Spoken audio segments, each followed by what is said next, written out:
Даусыз қауырсыз құрбат кетті. Зебраны бояп кетті.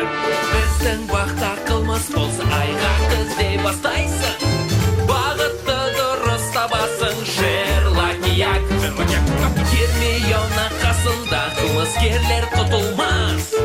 Дәлелді тез табады, Шерлок-як. Орта бойлы ақылды қылмысты болашады. Әділетті орнатады, Шерлок-як. Шығып барамын. Шерлоктан бұрын табыңдаршы. Горилланы құмға көмген кім?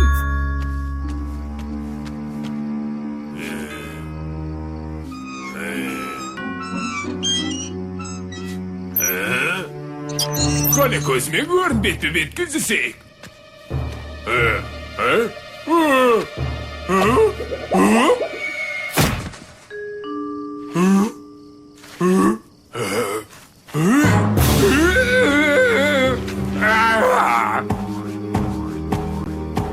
Ал, Горилла досым, ақырғы сапарыңа дайындала бер.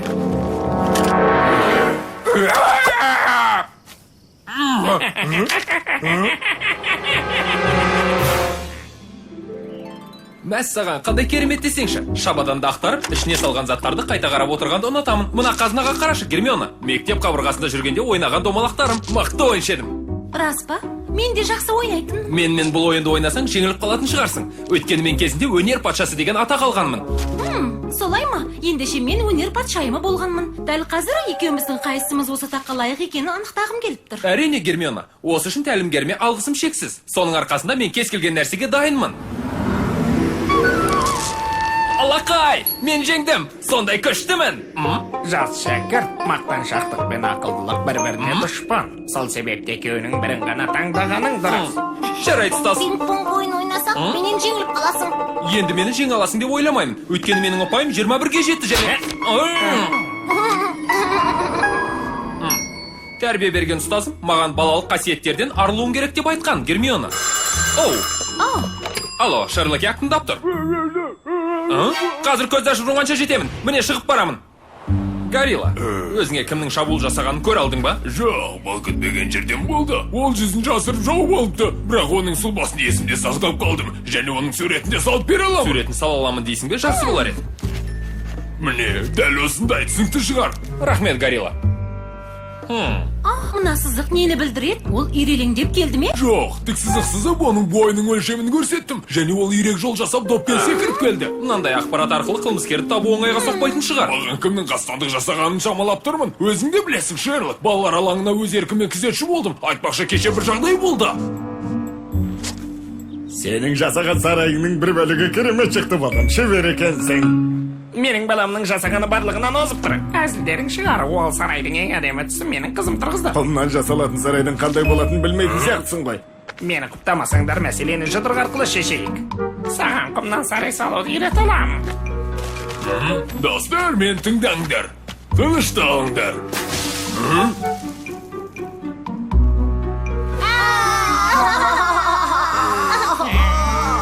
Сондай-ақ сол түні телефон тұтқасында қызық нәрсені естідім. Алло. Егер шайқасқыларың келсе, балалар алаңына кел. Міне сол түні мына тұзаққа түсіп қалдым. Меніңше қылмыскер құмнан сарай тұрғызған балақайлардың әкелерінің бірі болуы мүмкін. Кенгуру, қолтырауын немесе жайра. Жақсы тұжырым, Гермиона. Қане жан-жақты қарап көрейік. Мүмкін бір айғақ тауып қалармыз. Аха, Диабло. Мектепте жүргенде мұны мен жақсы ойнайтынмын. Шерлок, мына сөзді есімнен танып қалғанға дейін естімедім. Шабуылшы мына Диаблоны Горилланы есінен тандыру үшін пайдаланған екен. Ол мына кішкентай күректі шұңқыр қазу үшін және ойыншық тапаншаны қорқыту үшін пайдаланған. Жақсы, осы айғақтар да жеткілікті. Кеттік, Гермиона, күдіктілермен сөйлесіп көрелік. Тамаша, бірақ алдымен мынаған қара.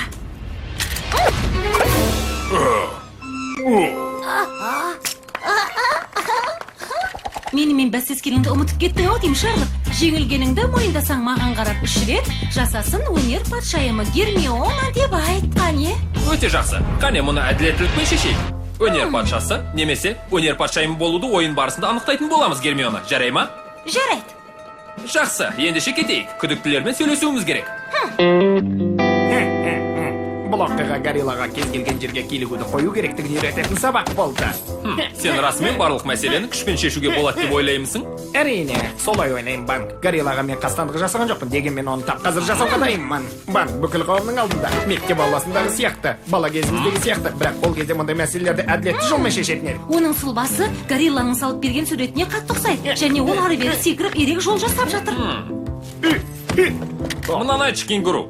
Мергендігің қалай? Әрине, жақсы. Кішкентай күнінен садақ атып үйренгем. Мынаны да жақсы білетін сияқтысың ғой. Әлбетте, қазір көресіңдер.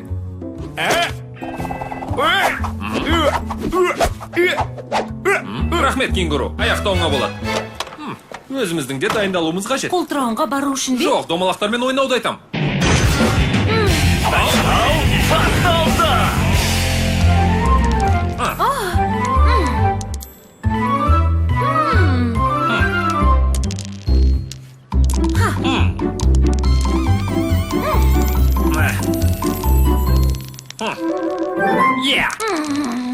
Саған бұл ойынды жақсы ойнаймын деп айтпап едім. Мен жеңдім. Жоқ, тек осы жолы жеңдің, ал келесі жолы есемді жібермес. Келесі жол деген болмайды. Сонымен тағы да сұраққа алатын күдіктілеріміз бар емес пе? Гориллаға әрине ашулымын, өйткені бала кезімде құмнан әдем сарайлар тұрғызатынмын, ол көре алмайтын. Міне енді балам өзім сияқты, ешкімнің балам туралы жаман сөз айтуына жол бермеймін. Сол себепті горилланы шұңқырға көміп кеттің бе? Егер оған қастандық жасағым келсе, алдымен оның ұстаз ақымақ маймылдың жазалануын талап етер едім. Сен диаболаны ойнауды білесің бе? Бұл менің сүйікті ойындарымның бірі.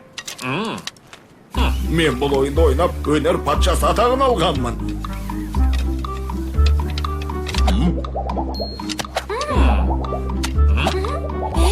Ол сенен де жақсы ойнайды екен. Егер екеуміз жарысар болсақ, өзімнің жеңімпаз болатыныма сенімдімін. Мынаны қолдана білесің бе? Жақсы, бірақ оны ұстамай қойғаным дұрыс шығар.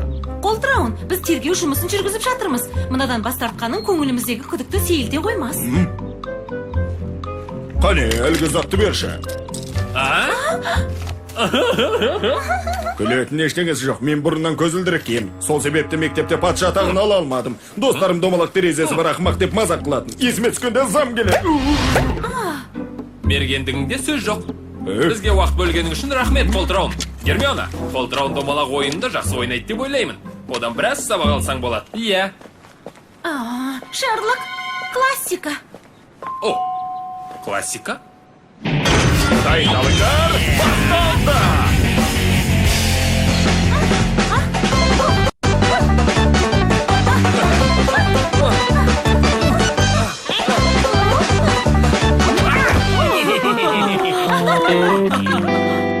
Егер горилла соншалықты алып болмағанда оны ұстап алып тістеле бейнелерімді қадап тастар едім. Сонымен қатар кенгуру мен қолтырауының да сазайларын берер едім. Ойыншық клубпен балалар алаңында терең етіп шұңқыр қазу үшін қанша уақыт алады деп ойлайсың? Көп емес, әрине. Мені кішкентай деп менсінбей қарайтын жануарларға бей-жай қарай алмаймын. Оларға есемді жібермеймін. Мына заттарды қалай қолданатыныңды көрсетіп бере аласың ба, Жайра?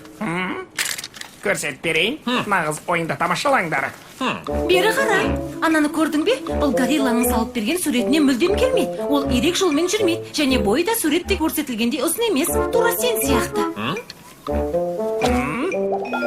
Иә, дұрыс айтасың. Бірақ Жайра Диабло ойынын жақсы ойнайды екен. Оу, сондай-ақ жақсы атады. Тіпті сенен де жақсы. Иә, бірақ ол жағын кейін салыстырамыз. Менің байқағаным Жайра өте епті екен. Сені де ойланбастан жеңеді. Өте жақсы. Қане бұл мәселені дәл қазір осы жерде шешейік. Жақсы, Шерлок, қайсымыздың мықты екенімізді көрейік. Соңғы ойын. Сурифа. Екеуің дауласып болдыңдар ма? Гермиона, ойынымызды қылмыскерді анықтағаннан кейін жалғастырамыз. Қылмыскер кім екенін білмей тұрмын. Ойын алаңына қайтып барсақ қайтеді. Мүмкін маңызды зор айғақ тауып қалармыз. Ойың жақсы екен. Қане кеттік.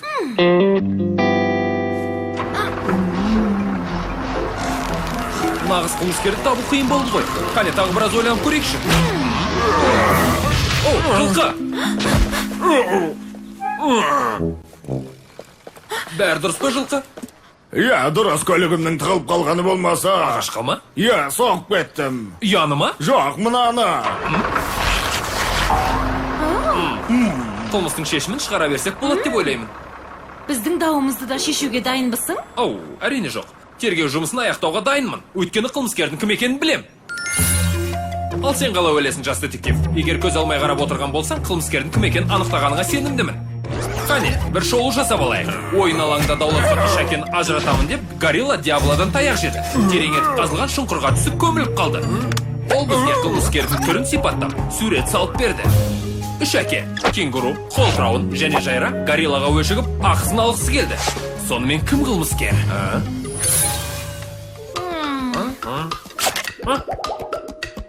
Оу!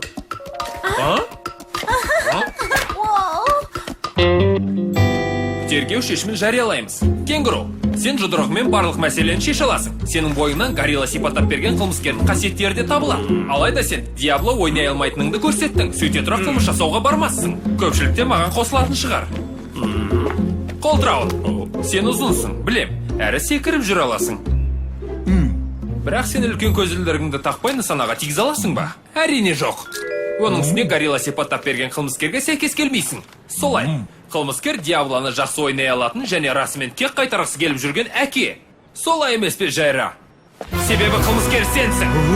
Жоқ, бұл жалған, мен өте қысқамын, оны өзің де айттың ғой. Я, солай дедім. Бірақ сен ойын алаңына секіруге ыңғайлы доппен келгенсің. Бұл сенің ұзын болып көрінуіңе және құмға із қалдырмауыңа көмегін тигізген. Осы айтқандарыңды растайтын шығарсың. Біліп қойдың. Қане, доғарыңдар. Ұялмайсыңдар ма? Жайра өзіне лайықты жазасын алады. Оны жазасыз қалдырады деп ойламаңдар. Керемет айттың, құрметті өнер патшасы. Мәртебелің не айтса да орынды емес пе, Гермиона?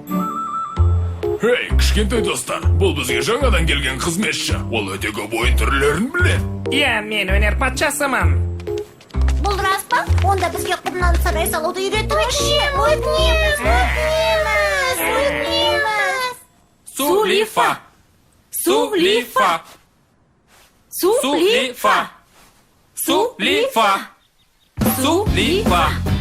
Сулифа! Балапан телеарнасының тапсырысы бойынша аударылып дыбысталған.